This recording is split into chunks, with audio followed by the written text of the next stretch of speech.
La RDC n'a pas besoin de retourner en arrière car elle a opté pour le chemin des élections. C'est la déclaration de Fifi Masuka Saini, gouverneur du Lualaba, lors d'un briefing presque animé avec le ministre de la Communication et Médias ainsi que celui des Mines.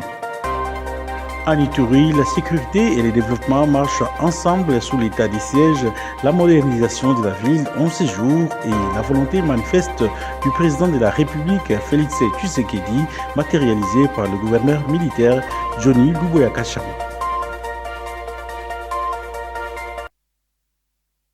Bienvenue mesdames et messieurs dans cette grande édition du journal. La RDC n'a pas besoin de retourner en arrière. Elle a opté pour le chemin des élections. C'est la déclaration de Fifi Masuka Saini, gouverneur du Lualaba, lors d'un briefing co-animé avec son collègue de la communication et médias ainsi que celui des mines. Suivez. Un message à ceux qui sont en train de tuer, un message à ceux qui sont en train de faire du mal à leurs propres frères, un message à ceux qui veulent diriger la RDC. La seule voie, la voie de la paix, c'est les élections. Donc, nous devons donner de la valeur à notre CENI, nous devons donner de la valeur à toute la population de la RDC, leur permettre de choisir les personnes qu'ils veulent pour diriger ce pays. Ne nous ramenez pas dans la guerre, nous sommes très fatigués. Il y a nos frères de l'Est qui n'ont pas vu la joie. Ce n'est que fuir la guerre. En tout cas, pour ceux qui ont le cœur, qui se disent qu'ils sont Congolais, je leur dis, moi je fais un pas. La province du Lualaba, la population du Lualaba, la RDC de Félix Antoine Tshisekedi Tshilombo veut travailler dans la paix, veut diriger le pays par les élections. C'est ça le message. Le message pour celui qui ne comprend pas, je pense que je suis en train de l'expliquer encore là où il se trouve, qu'il puisse comprendre que nous voulons que nos enfants puissent nous remplacer demain, pas nous remplacer avec violence. Nous voulons que nos enfants passent par ces bureaux-là, puis qu'ils puissent aller s'enrôler, venir chercher à voter les personnes qui vont vouloir voter. Voilà la raison pour laquelle nous encourageons la CENI, nous encourageons à ce que nous allons toujours aux élections au lieu de choisir de tuer tes propres frères.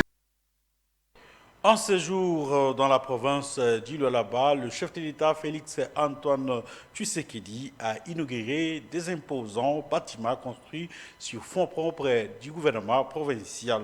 Je voulais suivre ces condensés que nous propose Junel Pezo. Depuis son arrivée dans la province du Lualaba, le président de la République, chef de l'État, Félix Antoine Tshisekedi Tshilombo, enchaîne des inaugurations. À Kolwezi, le chef de l'État a inauguré le nouveau bâtiment des impôts, suivi de celle de l'hôpital moderne de la ville et enfin de l'aérogare de la ville. Premier arrêt, la direction provinciale des impôts et des recettes non fiscales. L'imposant bâtiment de 3 niveaux s'étend sur plus de 3400 mètres carrés avec 62 bureaux, 9 salles de réunion et un espace sécurisé pour les archives. En présence du président de la République, les autorités provinciales ont souligné le rôle stratégique de cette infrastructure dans la mobilisation des recettes. Que ce bâtiment incarne la compétence, la discipline et l'exemplarité. Aux citoyens, j'ai dit tout simplement, rendez à César ce qui est à César. Que vive le Lualaba, que vive la République démocratique du Congo, que vive son Excellence, Monsieur le Président de la République démocratique du Congo, que Dieu bénisse toute la RDC. Je vous remercie. Quelques heures plus tard, c'est un autre joyau qui est dévoilé, la clinique moderne de Kolwezi. Une structure hospitalière ultramoderne érigée sur 3600 mètres carrés, répartie sur 3 niveaux et pouvant accueillir 210 patients. La présence du président Félix Antoine Tshisekedi Tshilombo témoigne de l'importance qu'il accorde à l'accès aux soins de qualité pour tous les Congolais. Lui qui a fait de la santé de ses compatriotes une priorité en posant progressivement les bases de la couverture santé universelle. Avec le soutien direct du président Félix Antoine Tshisekedi, le Lualaba confirme son rôle de locomotive du développement national. Les défis restent immenses, mais une vérité mérite d'être affirmée avec force. Nous ne sommes plus là où nous étions hier. Le système de santé congolais, malgré les vents contraires, se reconstruit. Depuis son arrivée lundi, le président Félix Antoine Tshisekedi multiplie des inaugurations et marque de son empreinte une tournée de terrain axée vers l'action et l'impact concret sur la vie des Congolais. Restons dans la même province du Lualaba où, dans une série d'inaugurations des ouvrages, les bâtiments administratifs des directions de recettes non fiscales et des impôts du Lualaba n'étaient pas en reste. Fifi Masuka a rappelé que cet ouvrage construit sur fonds propres du gouvernement provincial vise à améliorer les conditions de travail des agents et cadres de ces régies financières. Suivez. Cet imposant bâtiment des 4 niveaux avec un rez-de-chaussée devant abriter les bureaux administratifs des directions provinciales des recettes non fiscales et des impôts du Lualaba construit sous financement propre de la province est désormais opérationnel. Poursuivant sa mission d'itinérance dans cette région du pays, le président de la République démocratique du Congo, Félix Tshisekedi, a procédé ce mercredi 11 juin à la coupure du ruban symbolique marquant ainsi son inauguration au cours d'une cérémonie organisée sur l'avenue du 30 juin à Kolwezi. D'abord, dans son allocution des bienvenus, la gouverneure du Lualaba Fifi Masuka Saini a fait savoir que la construction de ces joyaux architecturaux rentre dans les cadres des renforcements de la gouvernance locale et offre un cadre propice permettant aux agents et cadres de ces régies financières à maximiser davantage des recettes pour mener à bien la politique du gouvernement selon la ligne directrice des Somantors, Félix Tshisekedi. Excellence, Monsieur le Président de la République, permettez-moi, au nom du gouvernement provincial, de l'Assemblée provinciale et de toute la population du Lualaba, vous adresser nos hommages le plus respectueux pour avoir personnellement honoré de votre présence cette cérémonie. Une fois encore, vous démontrez votre proximité avec les provinces. Le Lualaba, province riche en ressources naturelles et stratégiques, se doit d'être à l'avant-garde de cette dynamique. Le directeur général de l'entreprise qui a réalisé ces travaux a pour sa part remercié la chef de l'exécutif provincial pour la confiance placée en sa firme. Il a aussi réitéré son engagement à soutenir l'élan de développement impulsé par Fifi Masuka Saini en dotant ses administrés des ouvrages dignes d'une province pilote de la RDC. Le directeur des impôts du Lualaba, Francis Kalassa, a salué la détermination de l'autorité provinciale à accomplir avec abnégation la mission lui confiée par le président de la République. Après la coupure du ruban symbolique, les chefs de l'État et d'autres personnalités du pays ont visité tout le compartiment de cet édifice. Cette infrastructure comprend notamment une centaine de bureaux, plusieurs cafétérias, 5 salles de réunion et des installations hygiéniques modernes. Rentrons à Kinshasa où la commission spéciale et temporaire mise en place par la plénière pour faire une mission de contrôle à la GECAMIN a présenté son rapport au président de la Chambre basse du Parlement, Vital Kamerhe. Suivez ses propos recueillis par Christian Lissoukou. L'objet de notre visite, c'est nous sommes venus déposer les rapports de la mission. Donc, l'honorable président, suite aux cris d'alarme de la population au Katanga, sur naturellement les entreprises minières, il a signé un ordre de mission auquel nous étions désignés pour conduire cette mission. Et c'est aujourd'hui qu'on est venu déposer les rapports. Et je ne vais pas entrer en détail de ce rapport-là, dont la première, elle est réservée au président de l'Assemblée nationale. Donc l'événement d'aujourd'hui, c'est le dépôt de notre rapport de la mission. Mission effectuée à la GECAMIN, à Kiko et à SEDEM. Brièvement, cette mission, c'était une grande mission. Et c'était une mission qui a été saluée par la population. Donc c'était d'aller palper des droits les problèmes qui se posent.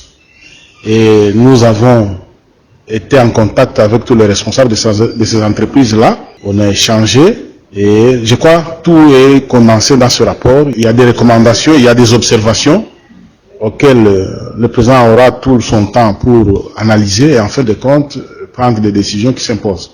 Tunatoka déposer rapport, il est en mission, il est tulienda Katanga kwa président wa Assemblée nationale na tunarasire population yote ya Katanga que mukue calme na mutachunga. Tunadepose rapport leo, mwile rapport muko ma recommandation kwa chana, mwile rapport muko ma observation kwa chana, na president atapata temps ya yeye kusoma ile rapport na kukamata ma decision ili nafai. Donc ma message yote population ilileta tunaipeleka, na ma memorandum yote ile population ilileta tunatoka kuiacha kwa president. Le president atakuwa na temps yote ya kuexploiter ile ma document yote. Accent. Poursuivant sa mission d'évaluation de la situation sécuritaire dans la partie nord de la province de l'Ituri, le commandant secteur opérationnel est arrivé à Roux, chef-lieu du territoire portant le même nom à 30 km de Bunia. Suivez les détails avec Naomi Katakou. Le commandant secteur opérationnel Ituri a tenu une causerie morale à l'intention des éléments de forces armées nouvellement déployés à Mahagi. Cette causerie marque la fin du séjour du travail du commandant secteur opérationnel Ituri dans ces territoires. Le général Bruno Mandevou a ordonné à ses compagnons d'armes d'observer la discipline militaire, le sens élevé du patriotisme et d'éviter toute forme de tracasserie à la population.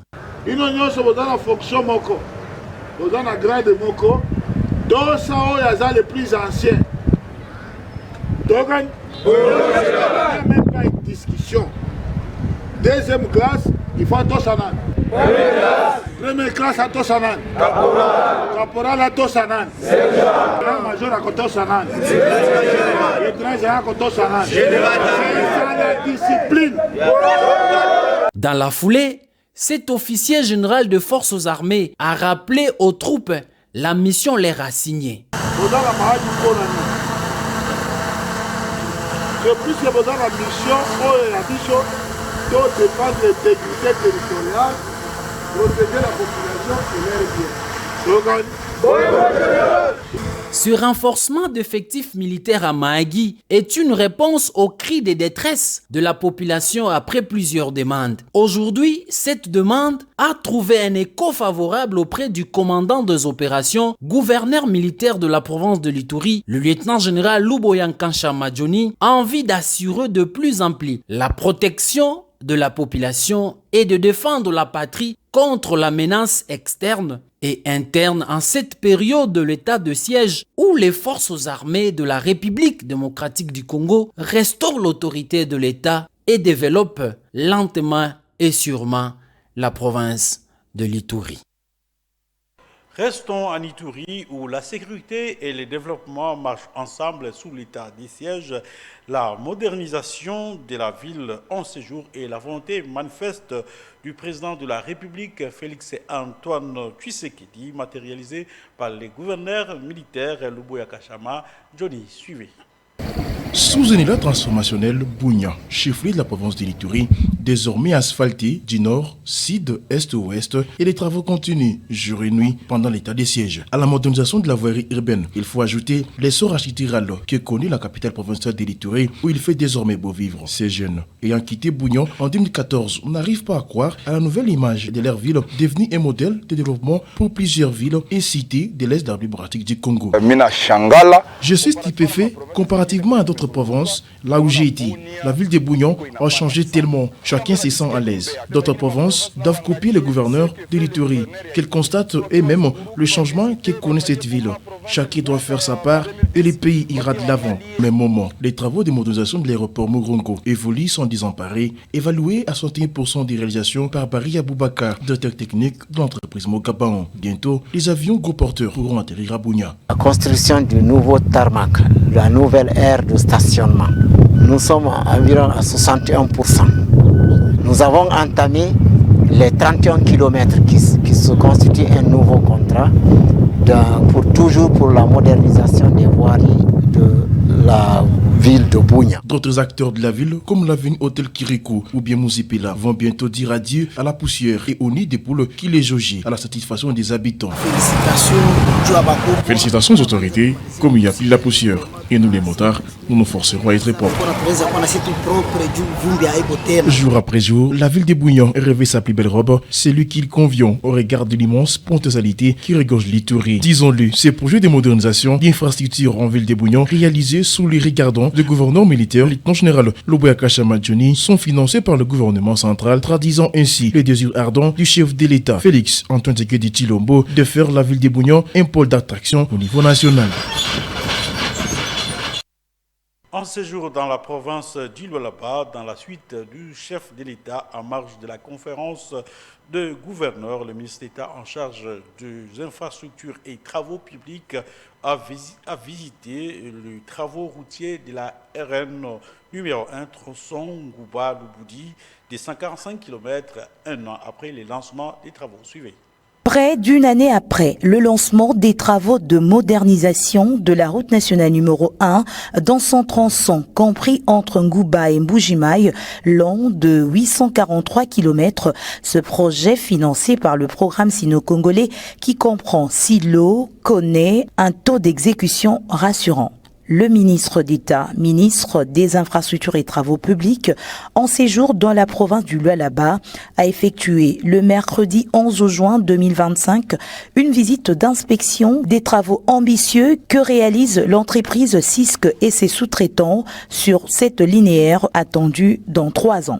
Ayant parcouru en 2 heures du temps seulement les 145 km de Ngouba à Louboudi, chose impossible il y a peu, le ministre d'État des ITP, Alexis Guissaro Mouvouni, se dit satisfait de l'avancement des travaux sous la supervision de la CGT et du BTC représentés dans cette visite par leurs directeurs généraux.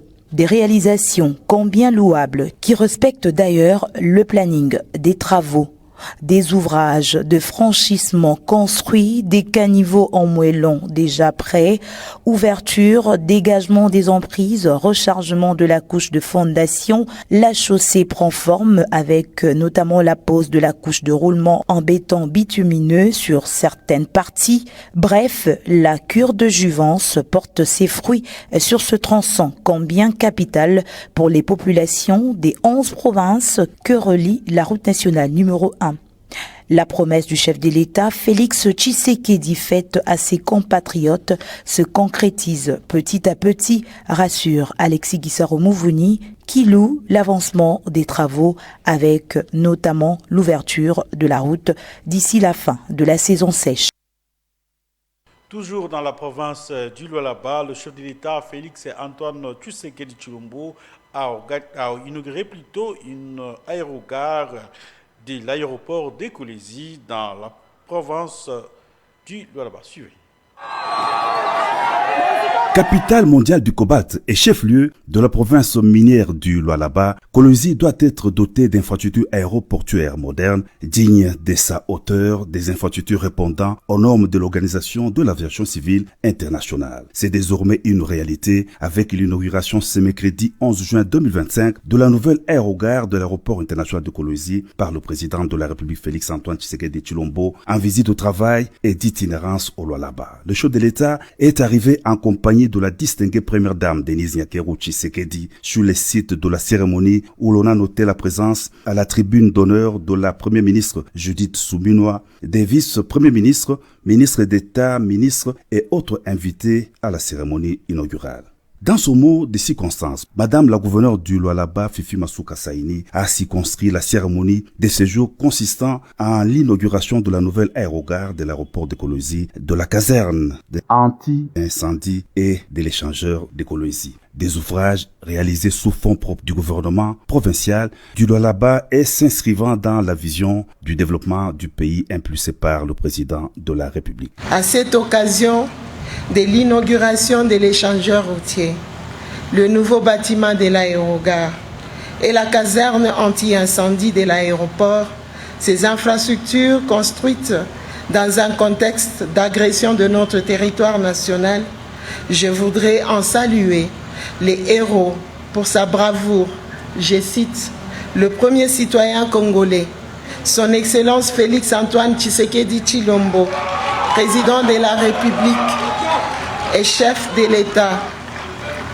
qui ne ménage pas d'efforts pour reconstruire le pays et mettre fin à l'occupation rwandaise. Les responsables des entreprises qui ont concouru à la construction de ces ouvrages et les directeurs généraux de la RVA ont tour à tour abondé dans le même sens, appréciant à sa juste valeur la présence du chef de l'État à cette cérémonie, témoignant de l'importance qu'il accorde à ces projets pour le pays et pour la capitale minière.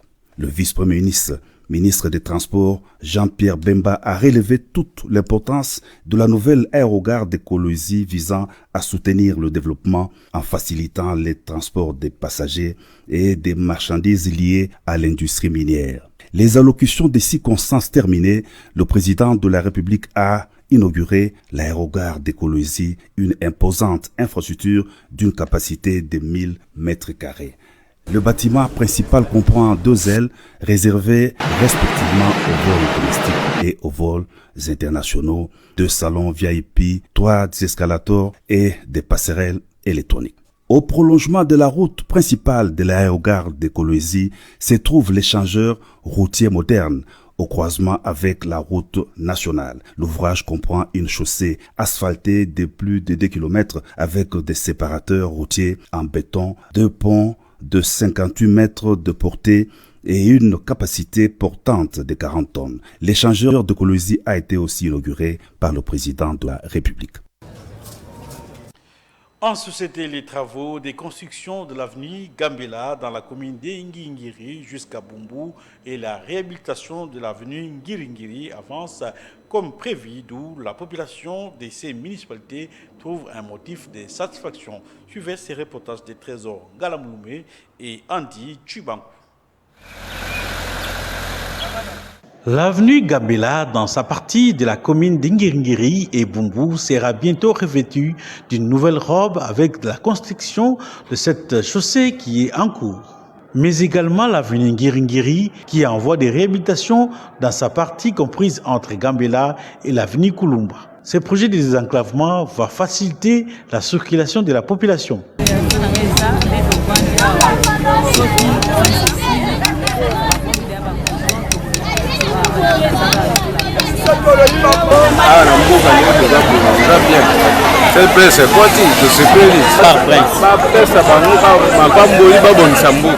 Ici est de noter que cette construction rentre dans le cadre du projet de réhabilitation et modernisation de 150 km de voiries en béton armé dans la ville-province de Kinshasa.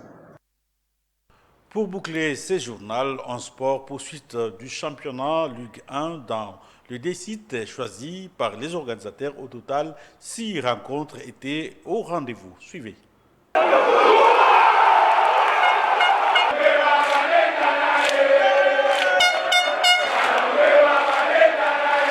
Que des performances inédites lors des 6 matchs de la 12e journée du play-off de la Ligue 1 de l'Enafoot qui se sont disputés du 8 au 10 juin dernier dans les sites habituels. Le TP Mazembe, avec sa victoire de 4-0 contre les 16 Don Bosco le 8 juin à Kamalondo, devient le premier club dans ces play-offs infligé aux Salésiens un tel score lourd. Et l'histoire retiendra que le unique but de la victoire de Lindam Tanguay contre l'SV Club le 9 juin au Stade des Martyrs fera des Aigles du Congo le 2e club à battre les Banavais en aller-retour dans une phase de play-off après les TP Mazembe en 2014. Toujours dans ce même Stade des Martyrs le 10 juin, première victoire de Manième Magnon en play-off avec un écart de 5 buts après son succès tonitruant de 5-0 devant les Anges Verts et DSMP en gagnant 4-0 les Rangers détient désormais la meilleure série de victoires dans ce play-off car il en compte désormais 6. Au même moment à Kibasa Maliba, les Kamikazes de Simba ont réussi à enchaîner pour la première fois dans ces playoffs une deuxième victoire au terme de son succès d'1-0 contre Sa Majesté Sangabalende Waba Santou Nibanjelo. Mais la meilleure performance de ces 12e journées aurait été celle des cheminots de Lupopo qui ont battu toujours à Kibasa Maliba 1-0 les Tanganyika grâce à Orso Mwaku devenant ainsi les premiers joueurs dans ces playoffs à marquer dans 4 rencontres consécutives. Malheureusement, le résultat de ces matchs a été suspendu 2 heures seulement après sa fin fin suite aux incidents qui se sont déroulés pendant ces matchs, qui rétrograde en attendant le verdict de Lump à la deuxième place avec 24 points. Derrière Maniema Union, Mazembe, DSMP, les Aigles du Congo qui en comptent 25 à chacun, dans un championnat où son issue est incertain à cause des temps qui est imparti, même si la prochaine journée est prévue du 16 au 18 juin à Kinshasa et Lubumbashi. Mesdames et messieurs, nous sommes arrivés à la fin de cette grande édition du journal, mais avant de nous quitter, les rappels des titres. La RDC n'a pas besoin de retourner en arrière car elle a opté pour le chemin des élections. C'est la déclaration de Fifi Masuka Saini, gouverneur du Lualaba, lors de briefing presque co-animé avec le ministre de la Communication et Médias ainsi que celui des Mines. En Ituri, la sécurité et le développement marchent ensemble sous l'état des sièges. La modernisation de la ville en séjour et la volonté manifeste du président de la République, Félix Tshisekedi, matérialisée par le gouverneur militaire Johnny Luboya Chama. Mesdames et messieurs, c'est la fin de cette grande édition du journal. Merci de l'avoir suivi.